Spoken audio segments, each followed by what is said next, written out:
ерөнхий сайдын хувьд бол сайжрах уу гэдэг дээр бас жоох эргэлзээ байгалах юм. Зүгээр яг мань хүн бол бүтээн байгуулалт айхтар юм бол хийгээгүй. Би бас энэ талаар өөртөө хэлж лээсэн.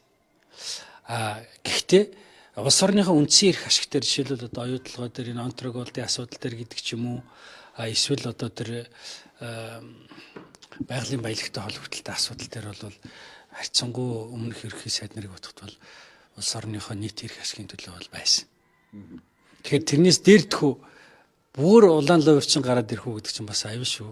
Одоо энэ засгийн газраас өргөн барьсан стратеги орд газруудын тодорхой хувийг төрийн мэдэлд авах энэ одоо хилцээр хийгдээд өргөн барьсан асуудалтай зэрэгцээд засгийн газрыг огцруулах асуудал хөндөгдөж байгаа нь бас нөгөө талдаа өөр одоо бүлэг одоо хувийн хөвшлийн ч юм уу бүлэг хүмүүсийн эрх ашиг байна гэсэн юм хардлага байна л да.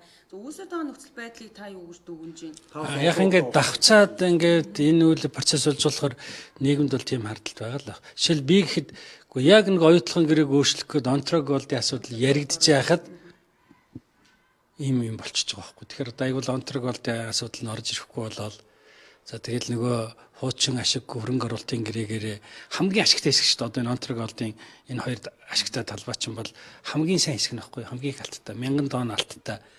Бидний 50-60 тонн алтны төлөө төгтөг шүү дээ. Тэгвэл тэр чинь 20 дахин их алттай онтроголд эзэмшиж байгаа талбайны асуудал яригдээд тэнд одоо нөгөө онтроголд Ирачинто хоёр чинь ашиг ярьчих гэдэг шүү дээ. Монголыг оролцуулахгүйгээр, баялагын эзнийг оролцуулахгүйгээр. Тэр энэ нөхцөл байдлын төрөөс нөлөөсөн байхыг үгүйсэхгүй л байна. Ухаан удгийн асуудал улсын хурал дээр гацчих явцад 350 сая долларын одоо барьцаан тавьсан байна. Хонконгийн бирж дээр MMC. Тэгээ энэ процесс өөрөө бас их хардталт агуулж байна л да.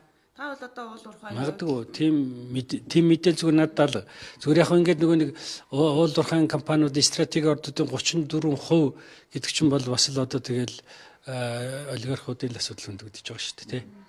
Ер нь ингээд харахаар та бас олон удаа улсын хурлын гишүүн хийж байгаа. Яг иймэрхүү байдлаар томоохон ордууд ч гэдэг юм уу, ятантай асуул ухаан удагч гэдэг юм. Монгол улсын бас томоохон ордуудтай стратеги ордуудтай холбоотой асуудал яригдахаар засаг дэмжиндээ асуудал байгаа шүү дээ.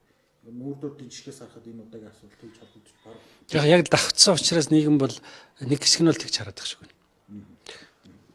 За баярлалаа.